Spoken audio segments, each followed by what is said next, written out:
Saturday, Sunday, March 9 and 10, we continue to share and our experience and answer the questions. We continue the topic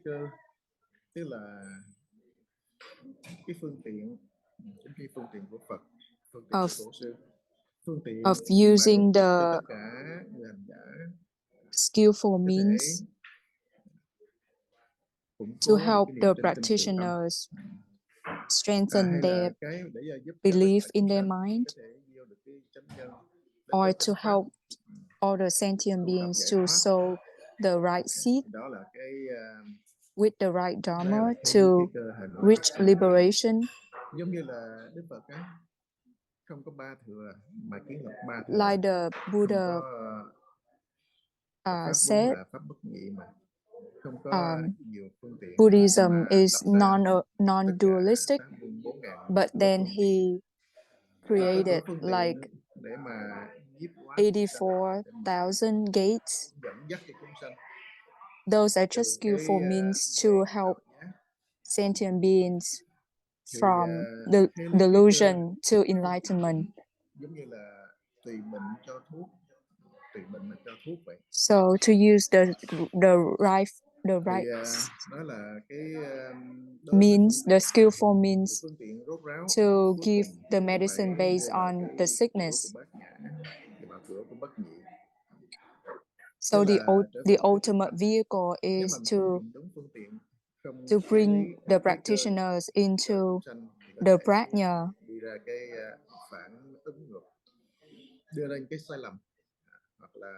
If we don't use the appropriate skillful means, it can backfire, and we won't be able to help people to connect with the right Dharma. So being able to use the appropriate skillful means is very important.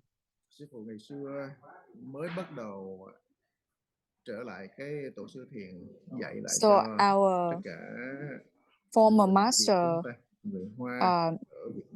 started to spread the patriot Zen to our Vietnamese people. This practice was lost for many years, and it was not easy for people to connect to the right Dharma. That's why they use the skillful means to help the sentient beings to gradually believe in the practice. So what is the skillful means that Master Wei Li used? At first, people didn't know how to ask the question. Look at Hoa Thou. That's why he suggests to look into the darkness. Like close your eyes and look straight into the darkness and ask.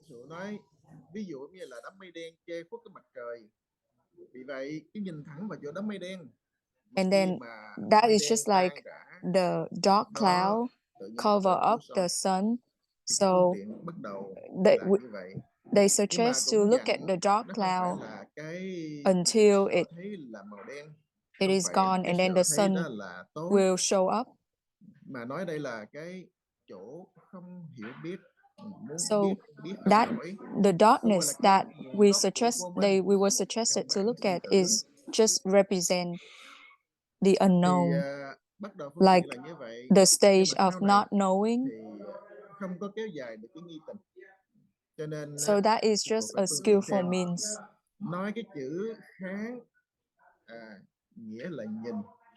So at first, people couldn't maintain their doubt. So the master suggests more skillful means. That is to ask the question, Tức là kháng á, lấy cái chữ and kháng dịch and ra look at the hoa thổ, the unknown at the cũng là same cái phương time. tiện thôi, mà cái phương tiện cũng là phương tiện của chư tổ sư đã đặt ra, nhưng mà do cái người học, người nghe Those chạy are trên just cái danh skillful từ, means chạy that trên the cái patriarch chữ, used to chạy trên help cái nghĩa, people, but chứ then không phải the là cái chân thật practitioners normally hiểu được just, cái ý của tổ sư. like Cái đó cling là onto cái the mà words but cái don't về really cái phương tiện understand đó.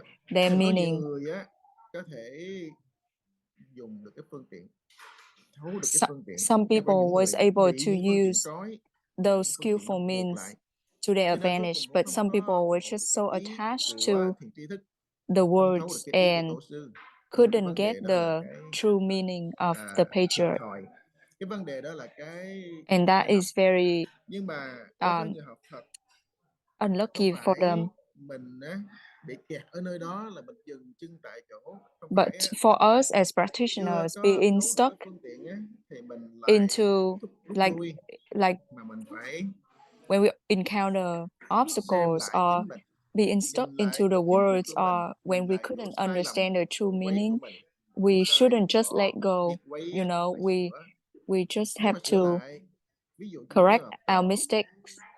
sửa lại thì We nó just sẽ have to thông thôi. realize Giống our như đứa học mistake trò đó and là một correct đứa it, khó, nếu and một then we đứa will mà overcome chăm those học, đứa siêng obstacles. học, đứa ham học, càng khó nó càng thích, Just càng like a khó good nó càng tận student, dụng, càng the khó more nó càng difficulties ham they học với lại cô encounter, giáo, thầy giáo, they will feel càng more học chung với lại bạn bè empowered để mà nó to giải try được. harder, Đó and là một they will cái feel more motivated nó dùng được to cái phương tiện, connect with đó the là nó thấu được teachers cái and their ý, friends giống như là của thầy cô giáo đó, to be better nó at thực hiện school. đúng cái tâm nguyện của nó And là học eventually they cho đến could nơi. fulfill their Giống như wish ta học cho to đến nơi, tu phải cho đến be chốn, good at và school. chúng ta thì luôn And similarly, trên cái we should danh và apply the tưởng, same approach to our luôn kẹt practice. trên cái phương tiện, chứ không có dùng cái phương tiện. We Đó shouldn't là get stuck on cái thiệt thòi. the form Mà khi mà chúng ta or gặp một the cái gì fame chướng á, or đối với cái bản ngã the chúng ta đó, skillful đụng means. tới cái trái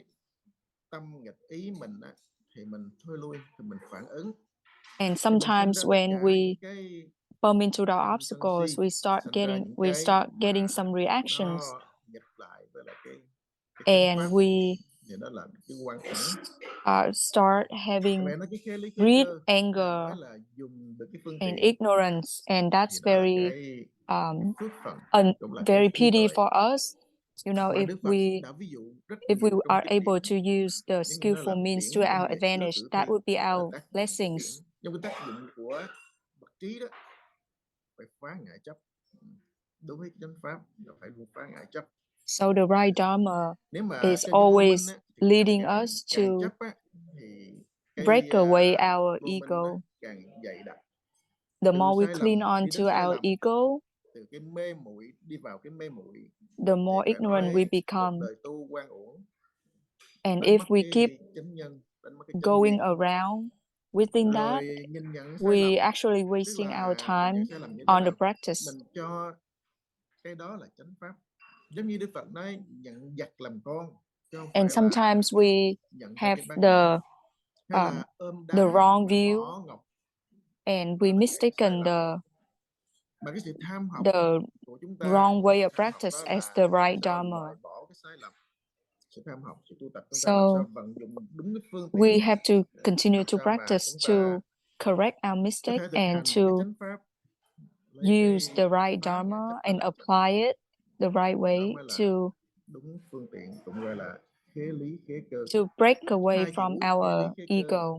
thấy vậy, nhưng mà nó xuyên suốt từ bắt đầu học Phật cho đến cuối cùng ra cái cửa giác ngộ, So you being thì gọi able là to use mình the đã right dùng tool cái or the khế appropriate lý khế cơ, skillful means hay là are dùng very cái important, phương tiện, không bị phương tiện nó trói buộc. because it Thì bây means giờ that we trong đạo are tràng, able to use đối với lại cái the đề tài tools mà and đối với or the lại cái công skillful phu means to our chúng advantage. ta có những thắc mắc gì là căn bản So của anyone Phật pháp, have any question có or cái cần about chia sẻ trao đổi gì thì xin or cứ want mạnh to dạn đề share ra. your experience, Nam mô please Bổn Sư Thích Ca Mâu raise Ni your Phật. question. Namo Shakyamuni Buddha.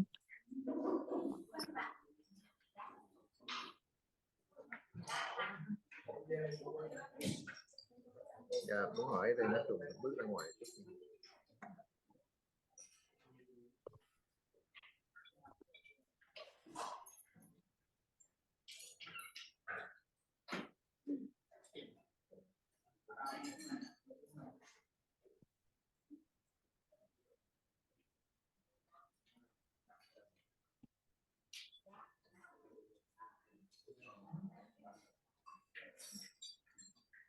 Đây, Kim Hoàng.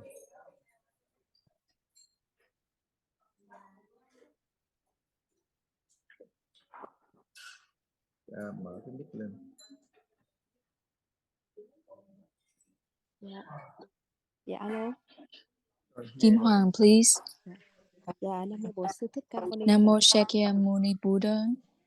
Kính thạch bạch thầy, kính thưa quý sư cô cùng toàn thể Dear đại chúng. Master Thì and xin thầy all khai thị cho practitioners, Tham có thể hiểu về cái could you nghĩa tứ explain cứu và so nghĩa ba I câu. could Thì understand the meaning of nghĩa tứ cứu và the nghĩa ba câu four thì có phải là statements về cái ý của chư and Phật the Tổ three đã từ sentences? cái vô sở đắc phá cái sở trụ không ạ? Xin cảm ơn thầy ạ. Does it mean to Con muốn nghe lại bài pháp này. Thôi xin cảm ơn thầy. to get rid of being abiding to something? Can you explain more? Thank you. Đức Phật cũng nói là tứ cứu kệ. So the four statements are mentioned in multiple sutras. Ở trong kinh Lăng Già Tâm Ấn, trong kinh Lăng Già, Đức Phật có nêu ra in Lăng Sutra, the Buddha mentioned that, nói về cái or similar to what was mentioned in the Diamond Sutra.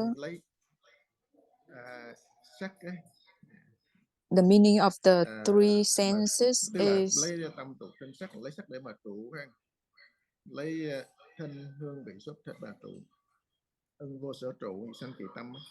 Thì cái tứ cứu này cũng vậy. Is if we don't abide to anything, then we would be able to to see the self nature. So the fourth statement is similar to that. It means that if we are stuck onto the sound, the form, basically the five senses, then we fall into the duality. So when we talk about the prajna, we are talking about duality. To stay away from duality.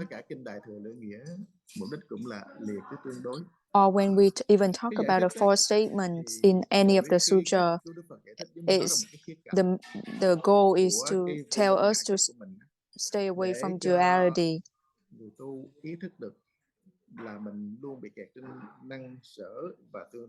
That is to help the practitioners to understand that we most of the time are stuck in duality and subject and object, and that's why we generate attachments. Mà giải thích đó là kẹt trong tương đối là như thế nào? Ví dụ như mình nói về nói. So what is the four statements? For example, the first statement is to say, second statement is not say, and the third statement is neither say nor not say, and the fourth is to both say and to not say. So if we cling on to everything as real, then real is the first statement, fake is not real is the second statement, neither real nor non-real is the third, and then both real and non-real is the fourth. So if we go around within the four statements, we will generate a lot of discrimination. When we combine that with our five senses, and then our past, present, and future,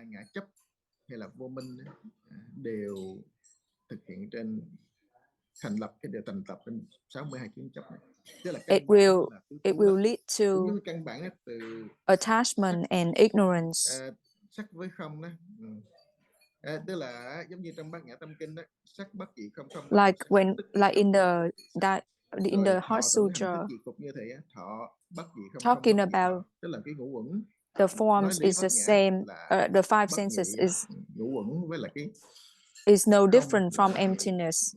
Ngũ uẩn tức là không, không tức The là five ngũ uẩn. senses Ngũ khổ ngũ and chẳng khác the không, emptiness không are chẳng the khác ngũ same. uẩn. Mà nói là cái chi tiết là sắc, thọ, tưởng, hành, thức. Thì tứ cứu này cũng vậy. Tứ cứu mà ghép với ngũ uẩn á, thành ra So 20, when we combine the hiện tại phải là four 60. statement and Cho the nên five sense đó nói về cái gì?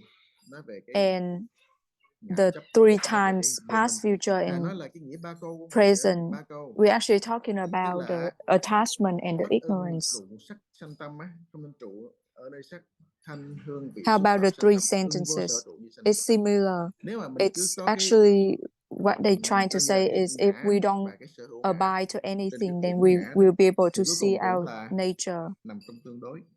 Cho nên á, If bát we are nhã still Đức Phật cũng nói đó là tương đối. stuck in our Và attachment, nghĩa ba câu cũng we nói đó là are cái tương still đối. in duality. Tứ cứu cũng là ở trong tương đối. Cho nên nếu mà lìa được cái tương So đối, either là four statement or the đúng three cái bát nhã, sentences cái are nhân của bát nhã. still within the Thực hiện duality. á, phá So tương when đối we cũng là ly break tứ away cứu, from gọi là those, ly tứ cứu tuyệt we tác are tứ. actually Nếu mà thực hiện được cái bát able nhã to đó cũng là to ba câu, tức là không kẹt trên tương practice the đối, prajna. năng và sở. If we Cho chúng practice ta the thực hành tham prajna, thiền, then chúng ta we tin won't be tâm, able to chúng ta fall tin into nơi cái those bát nhã nhân đó rồi á, mà Đức Phật trap đã anymore. phát hiện và dạy cho chúng ta, chỉ thị cho chúng ta cho tới đời sau này. Nếu thực hành đề thoại đầu khởi nghi tình. So Cái if we khởi nghi follow tình the này Buddha's thật sự là teaching nghi tình and á, thì mới đúng ask the là question, đúng maintain the doubt, hành bát nhã, đúng với lại cái ly tứ tú, if we đúng với lại cái maintain the thấu right nghĩa doubt, ba câu. then we are Nếu mà mình cứ following còn the kẹt ở trên á, thân right và sắc á, practice of the trên một cái prajna. sở phân biệt á, tại vì trụ trên đó để mà sanh If tâm mà, we trụ trên đó still, để mà if we are still stuck hiện to cái ngã mà, cho nên form á, or nó là fame đi nghịch lại or cái the ego, tu tập của or mình, if we still đi nghịch lại về cái ý của Phật á. abide to Cho nói là any ta of cho those, we are tham still thoại đầu. within duality, and we Trước actually tiên go phải against lìa cái khởi vị um, đi cái đã, what tức the là phá Buddha's cái tương đối, intended phá for cái us năng to sở, do. chứ không phải mình kiến lập cái sở giống như sở biết, sở phân biệt. So Cái sở tri tìm á, thì nó lại là lọc cái sở là vẫn nằm trong tứ cố. we have Kẹt to trong make tứ sure cố, that không kẹt we trong cái ba câu break chưa away thấu, from mà duality vẫn còn and nằm trong subject and object, cái sắc và không. Chấp sắc là thật sắc, chấp không là thật and không, don't chứ get chưa phải stuck and là don't fall into bát those nhã. four statements or the Thì tất three cả đây chỉ là sentences. cái lời nói All thì of chỉ là these are củng just cố niềm tin tự words. tâm. Cái These quan trọng words are chúng ta just thực to hành help us mà to do chúng ta strengthen không our tin được belief in cái our mind. The important thing tâm is to mình, practice, không tin được but cái it's chánh pháp, không because nhìn we ra don't được believe pháp của in Phật, our không mind nhận ra and được cái chánh pháp của Phật, not nên able không to có cái bản realize đồ, the không right có cái Dharma of trị. the Tại Buddha, sao mà Tổ and sư that's why nói we don't have the right map to cái hành giả tham practice. thiền á, cần hai cái điều kiện căn bản. Thứ nhất đó là tính Why tự is động. the patriarch Thứ nhì said đó là khởi nghi the tình. Zen Vậy practitioner thì cho need đúng two đúng basic với nghi, đúng về cái conditions? tung The chỉ first is to thì nó believe mới in their mới mind, thực and hiện the đến second cái is giải to thoát cuối cùng. maintain the Thì khi doubt. mà mình thực hiện đúng á, nó cũng củng cố được cái niềm tin tự tâm. Khi mà thực hiện If đúng we thì mình mới phát hiện cái follow tâm.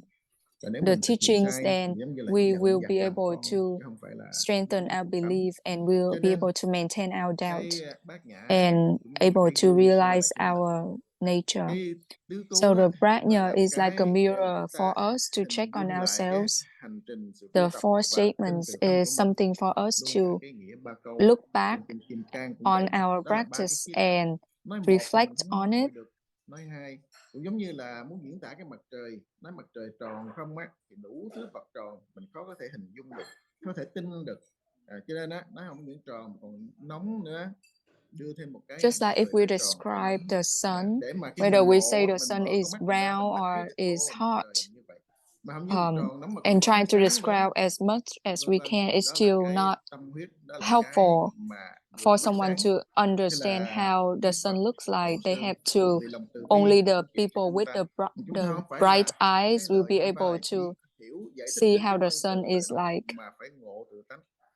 Tức là phải trị cái That's bệnh nhục why của mình. similarly we Trị cannot bệnh just mù, go mà khi mà bệnh by nhục nó không words dứt á, thì căn cứ we trên have to cái truly giải thích practice của người mắt sáng, tức là của Phật, của Tổ đó, mình rõ to ràng. to see the Cho self dù á, nature. người mà có trí tuệ, Đức Phật chỉ ví dụ nói về cái bát nhã thôi, tin thực hành. Khi mà thực hành rồi á, giống như là mình trị được cái bệnh mù mình rồi. Mình So nói for the one who practice well and are able to, you know, to cure their sickness, when they realize their Buddha nature, then they will be able to say, to give Dharma talk just like the Buddha. Thấy lúc đó mới là vận dụng được tất cả những cái mà chúng ta ngộ, chúng ta thấy được. Cho nên tham thoại đầu nói là đề thoại đầu khởi nghi tình, hay là nói vừa hỏi vừa nhìn. Ask the question, maintain the doubt, or to ask the question at the same time as looking into the hoa thou. Those are skillful means. Don't cling on to the words, because that will be mistake and will get us stuck for years. That is very pity for us. So Dạ, con xin cảm ơn. any other Thì question? con xin phép thầy, con xin phép Please let me chúng know. cho hoan hỷ cho con có thể hỏi thêm một câu hỏi. Thank you, về Master. công phu lẫn Can I ask another question about Kung Fu? Dạ thưa thầy á, thì những cái người bạn mà đồng tham đó thì cùng chia sẻ với con đó là There's khi a là hàng ngày á, tuy là người ta chưa có cái điều practitioner kiện đi share tới with thiền me đường, that nhưng mà khi even mà they người don't ta have lên the Zoom á, hàng ngày á, để được thầy khai thị thì họ they thấy rằng là couldn't họ go cũng to the chưa có công temple every phu, day, nhưng but mà then không biết when tại they go sao thì onto cái tập Zoom khí and của họ listen bị to thay your đổi. Dharma, Và trước đây á, even là though khi mà cái tập khí they ví dụ think như that giả they sử như haven't đi bây giờ là họ cái practiced tập that khí của much, họ là họ but biết then là đó their là những cái karmic điều hạn energy, chế, their những cái heart khiếm khuyết chẳng habits hạn, thì người ta started to dùng cái tác ý change. bộ não của mình để chỉnh, để sửa, nhưng rồi cũng sẽ lặp lại.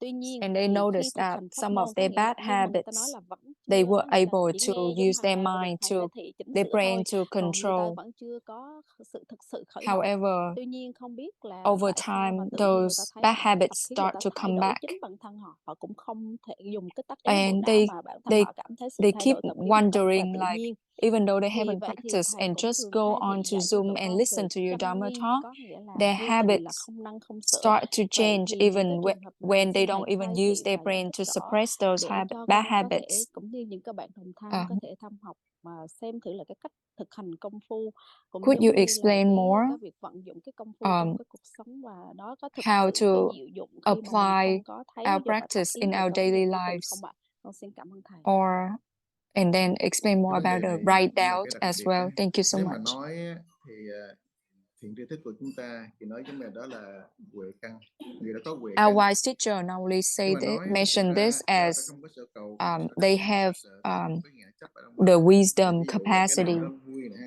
hồi xưa thầy học bài vở thầy học thì la ôm tỏi trong phòng, ở trong nhà đó học bài mà cái đọc hoài, mà đọc hoài không có thuộc, mà má thầy lại thuộc. Nếu mày đọc mày học hoài mày không thuộc, chúng ta thuộc hết. Let me Cho give an nghe nữa, example. nó When lạ. I Mình was học, little, bản thân chính mình học, I chứ không phải là ai học, keep mà mình học mà mình học hoài. reading out loud Mà người ngoài lại nghe cái um, học thuộc lòng. my homework, Cho right? nên But I was still not able to do memorize it. cái But ảo my tưởng của mom, mình, who do cái ngã listened chấp to của mình, do sở cầu, me sở đắc của reading mình, out loud, mà even mình memorize it before làm me. hoài không được. Đối với người ngoài phải có cái And huệ then căn, tức là người ta later on, I vô tình figure đó. out, you know, Đó là cái huệ căn. Tức là ta cũng có sometimes ý, when ta we học, have cũng là cái tâm huyết. something to Thực ra gain, bố something mẹ to nào cũng seek, muốn con mình nó học tốt, không giúp we đỡ hết á. really Họ biết want giúp to bằng cách nào? gain Tại cái something, đầu của we're mình not riêng, đâu able mẹ to mình riêng. Đâu get mẹ what học we thì mình want. nhớ được.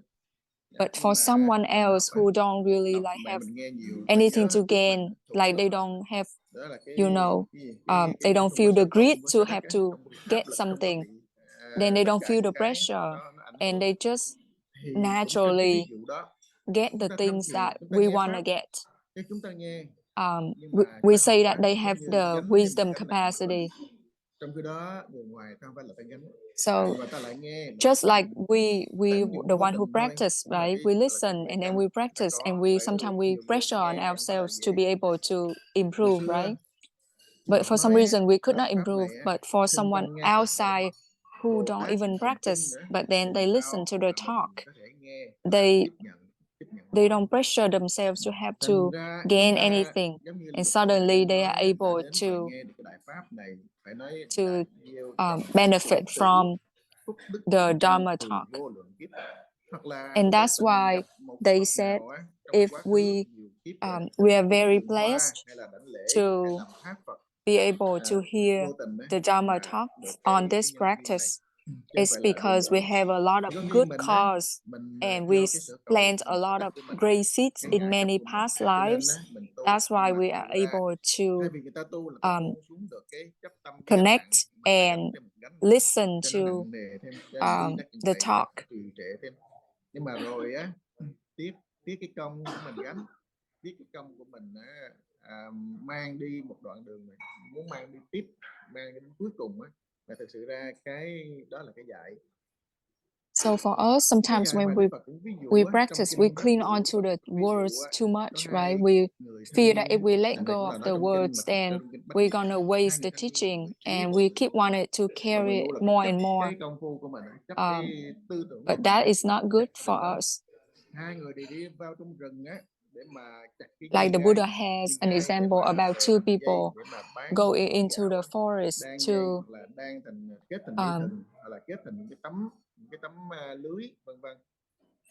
to get stuff from the tree to sell at the market. Nên đi sâu trong rừng thì gặp một cái đám gai rừng ấy, nó rất là tươi và rất là già, rất tốt, phải nói quý hai anh hứng hở, hí hửng nhé, hí hửng đốn chặt dồn cả hai gánh thiệt là đầy. Rồi nói chị này gánh về là đổi được gạo ăn cho được mấy tháng đó, mừng lắm, em đi. Thì một anh á, ảnh đốn hai gánh đốn đi ra khỏi được cái khu rừng đó, thì qua một cái núi thì có một người á đợi ở đó. Nay tôi không cần cái gai khô, gai tôi đã đốn nè và đã khô rồi. Bây giờ á, tôi cần cái gai tươi, anh có thể đổi cho tôi không? Hai anh kia, một anh thì anh nghĩ là công phu tôi đã đốn, tôi đã chặt mà, tôi chặt khổ lắm rồi, tôi gánh hết qua cái núi tới đây mà đổi cho tôi sao được, tôi không đổi. Một anh kia thì anh nói người ta cần, mình cũng đem về phơi khô, thôi mình sẵn đây mình đổi cho họ, họ cũng lợi, mình cũng lợi. Anh này anh đổi được cái gánh gai khô, các bạn nhẹ được cái gánh không? Còn anh kia thì học á, gánh thêm mà còn bực bội đó, bực mình thêm cái người nói là vô cớ đòi đổi, làm mất thời giờ đôi con. So basically, the teacher is giving an example about two people, two different people. One of them cling on to what they have accumulated, even though it feels uncomfortable for him, while the other person was willing to let go of the stuff that he accumulated to help someone else.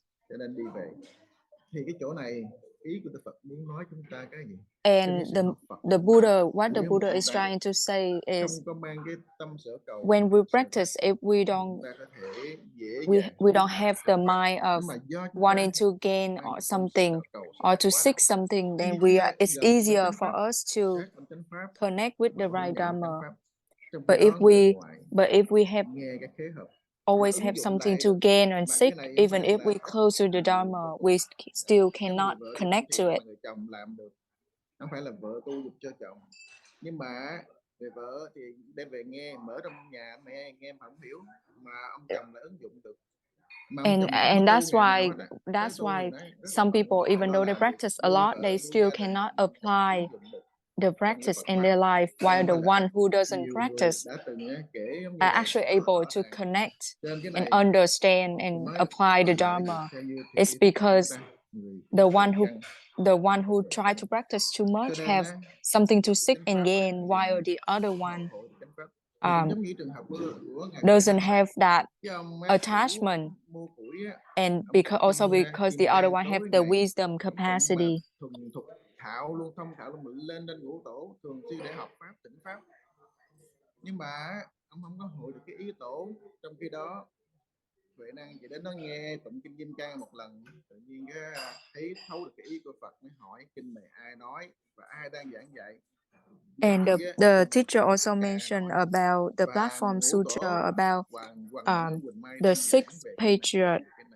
Just listening to some verses from the Diamond Sutra, and is able không có to get the idea nói như thế and nào. was able Đó là to do không ai mà có cái quyền hạn reach chuyên môn. enlightenment within nên 8 months, mình phải while đâu there's biết some nếu people mình that chân thật tu spend tập years listening to đúng the cái pháp sutra but khoa still học don't vô understand sự đắc, vô sự cầu, and vô sự don't get sở. its idea. Và củng So cố luôn củng it's cố based cái on niềm tin tự tâm, each person's luôn luôn capacity. công phu đúng với cái tôn chỉ của tham thiền. Thì So nó sẽ just make được sure that cái lợi we lạc rất lớn. practice according to the Đó là có principles thể of làm chủ được chính mình, chấm dứt tất of cả phiền não the khổ đau, the vô principle of the patriarch Zen, thì then we will cái này cũng benefit là cái việc bình immensely thường. Thì nói gọn lại do and we'll be able to mặt của tu sĩ. end our suffering for lives.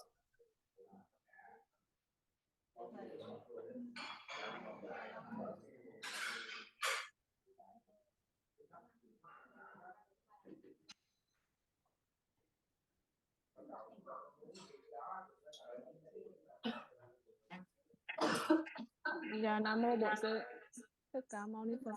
Namo Shakyamuni Buddha. Dạ con kính thưa thầy. Dear Master,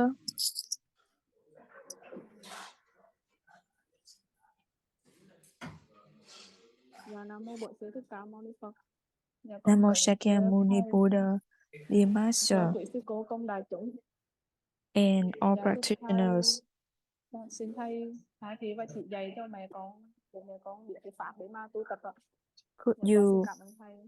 give the Dharma talk about the practice to my parents so they could understand and being able to follow the practice? Thank you. Đó là cái tham thiền thì rất đơn giản. So the patriarch Zen is very simple. Just ask the question and maintain the doubt.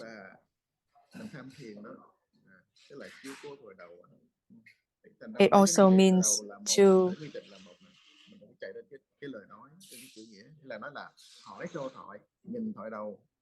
ask the question, to look at the hoa thổ.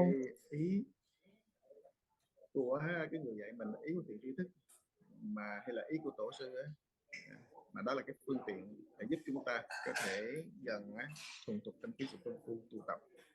Tại vì chắc chắn tổ sư, chắc chắn thiện tri thức chúng ta rõ về cái. So the patriarch and the wise teachers are very clear about the prajna, about the four statements or the three sentences.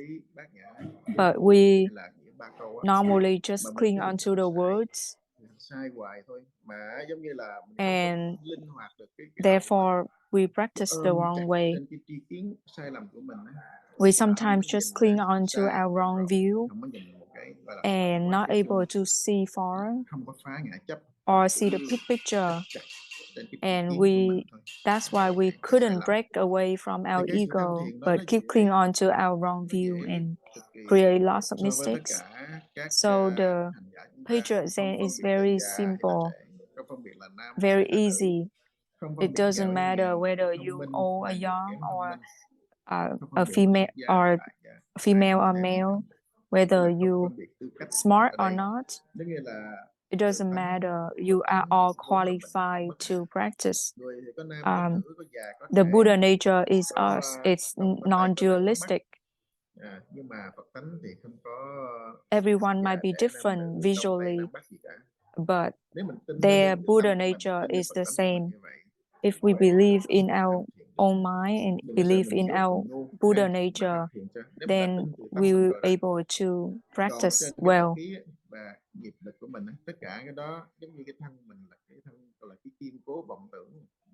So our body is created by our illusions and attachments.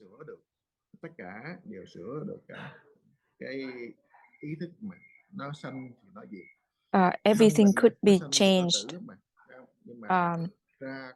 because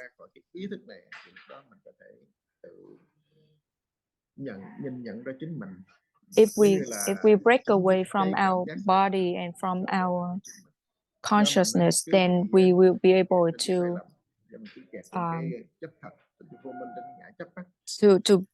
go to our nature. and be able to see our true self. Just like the patriarch said, it's because of our illusions. That's why we couldn't see the body mind. It's because we are stuck in the duality. That's why we forget our nature. Just like the Buddha said, the knowledge that we have right now is the knowledge within duality, the knowledge that is limited. It's not the true knowledge of the nature. The knowledge of the nature is beyond time and space and limitless.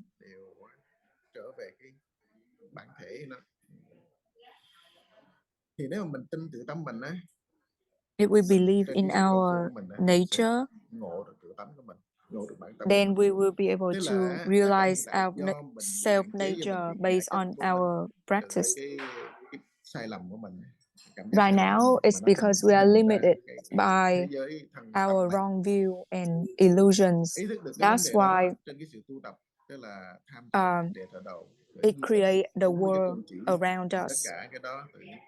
If we follow the right principles and practice the right way, then we will be able to wake up from the open mind dream and won't be able to be mistaken by all of those feelings.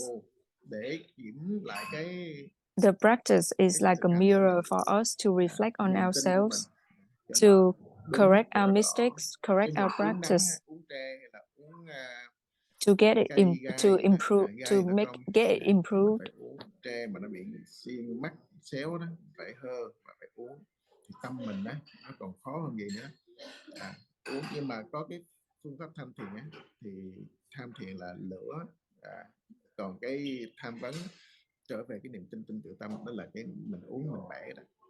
Nếu mà trên cái hơi lửa đều đặn và bể đúng cái quy cách của nó đó, thì tâm mình nó thẳng. If we keep reflecting on our practice and on our mind and correct it, following the right principle, then we are going on the right way. So our practice is just to ask the question and maintain the doubt. Even right now, we are still stuck in our ignorance and attachment.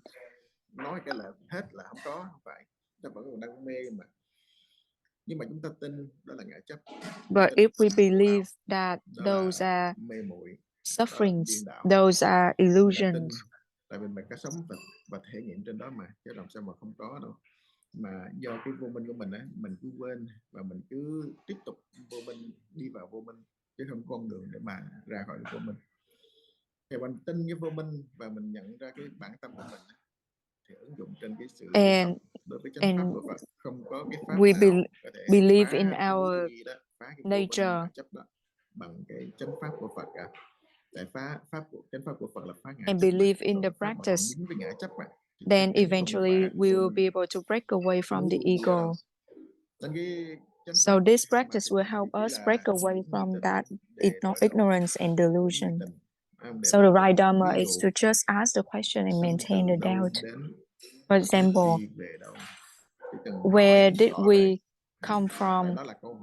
And when we are born, and where will we go after we pass away? If there's a question, there needs to be an answer. But if we couldn't answer it, then the doubt will be raised.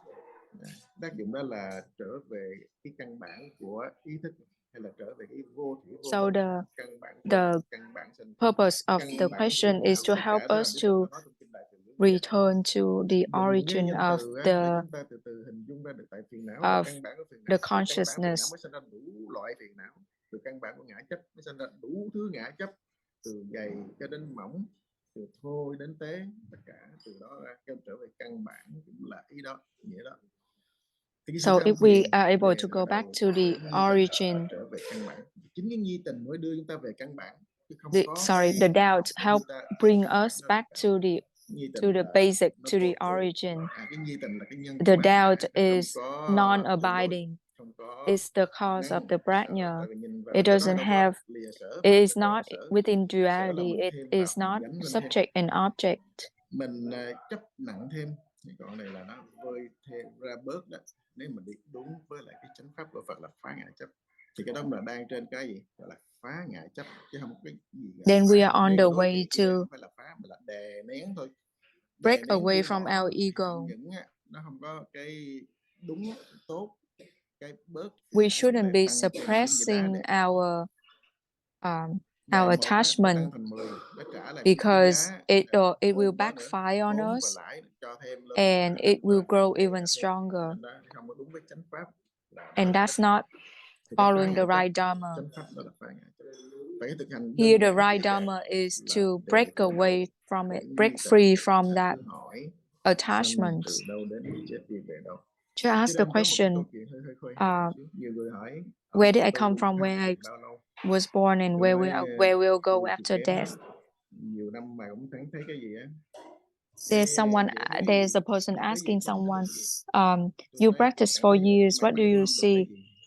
And then the other people answer, I didn't see anything, I didn't feel anything, I didn't gain anything, but I feel lucky that I didn't gain anything, because I not get stuck on,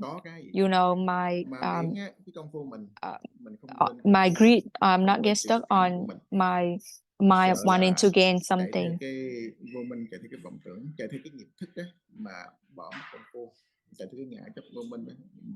Make sure we don't chase after our attachment and ignorance or our karmic energy and forget about the practice.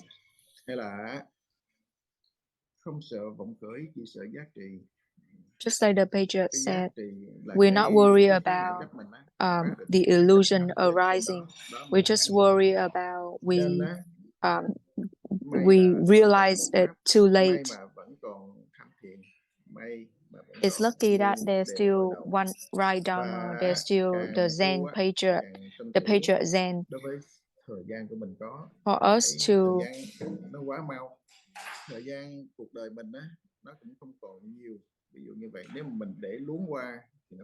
our time in this life is not that long, so make sure we don't let it go to waste.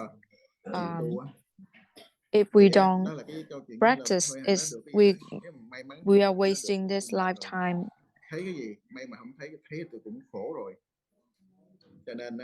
So it's lucky that we don't feel like we gain anything, or we don't feel like we see anything from our practice. That is good, because we won't get stuck on the desire to gain something. So just stick to the doubt. Just try to maintain the doubt. Anything that we feel like we get or gain, it's just attachment. It's just ego.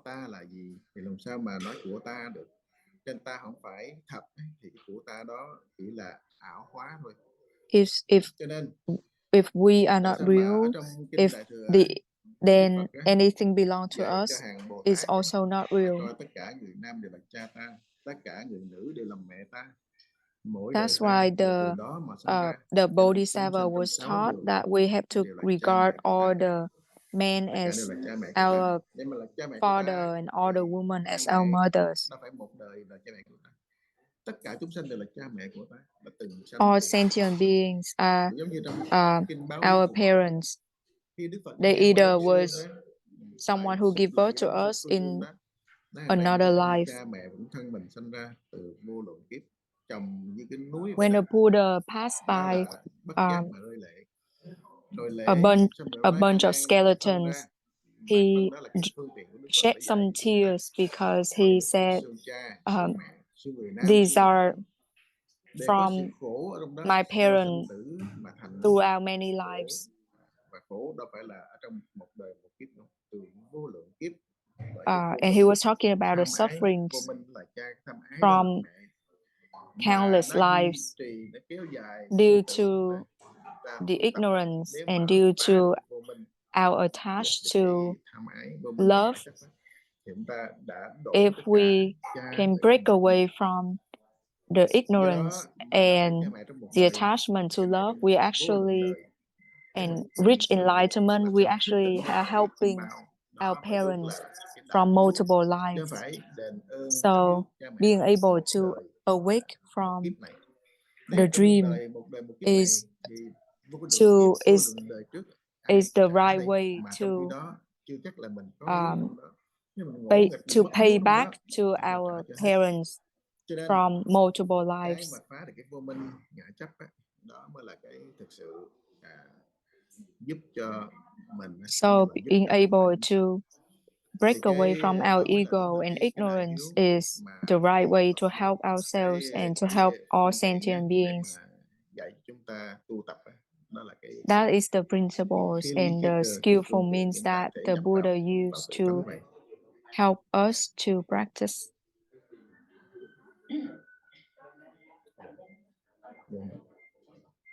Hai mẹ cô Quảng Ngọc hả? Rồi thắc mắc gì hỏi? Any other question?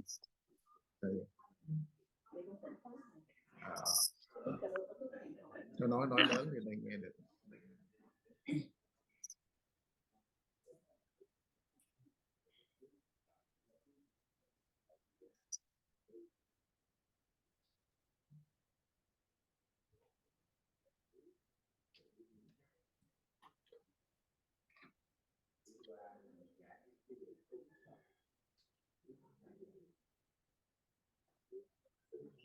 Rồi, Dạ, Nam mô Bổn Sư Thích Ca Mâu Ni Phật.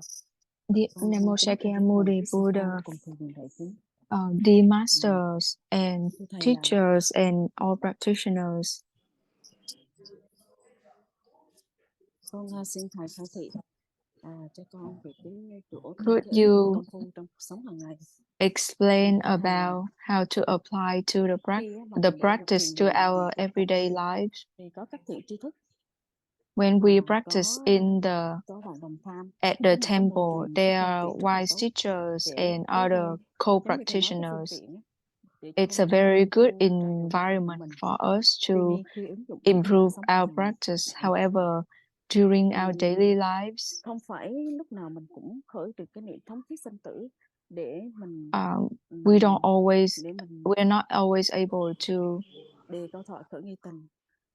Xin thầy khai thị dạy cho chúng to nếu giả sử arouse our determination to liberate from birth and death, to maintain our doubt.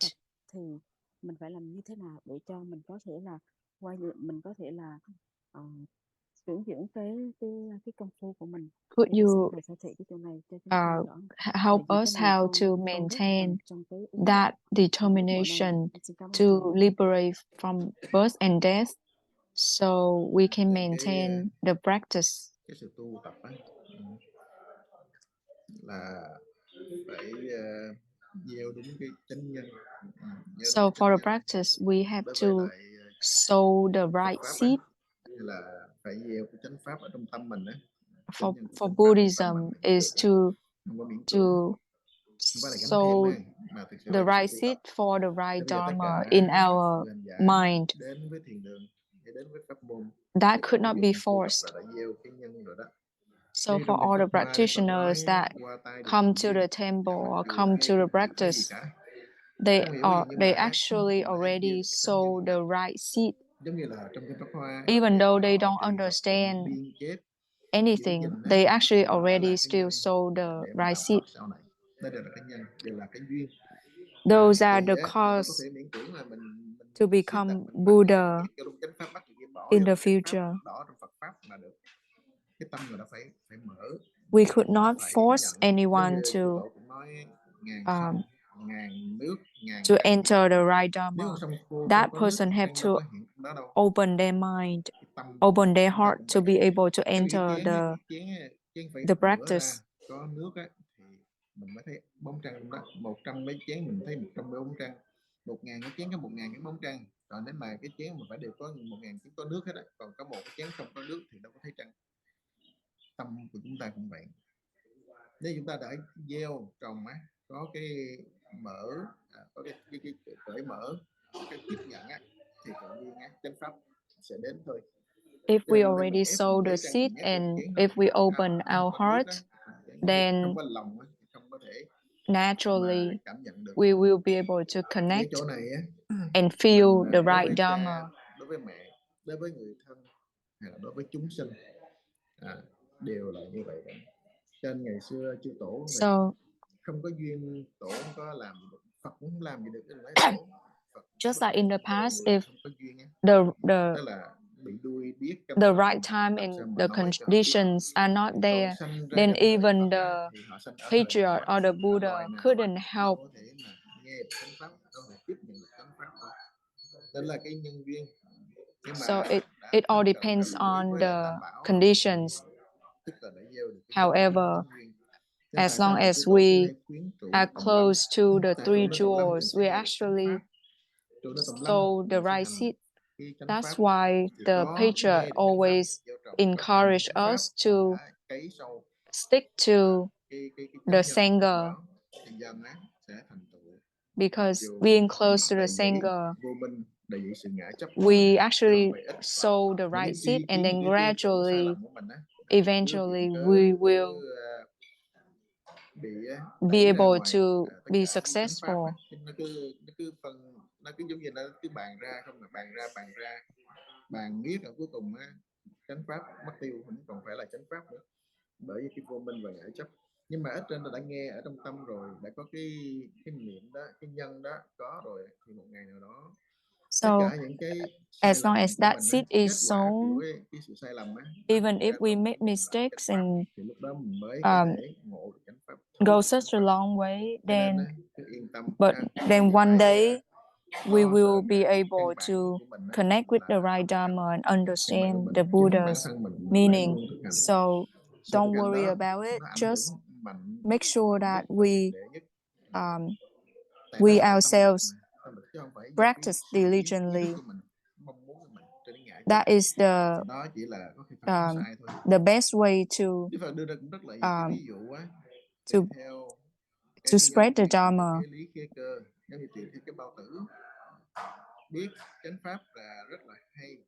Just like the Buddha said, even though the Dharma is very good and very beneficial, however, we have to also consider the capacity of the people. You know, just like the little baby, their stomach is very small. Even though we want the baby to get a lot of nutrition, we cannot keep the baby to eat too much because his or her stomach is very little.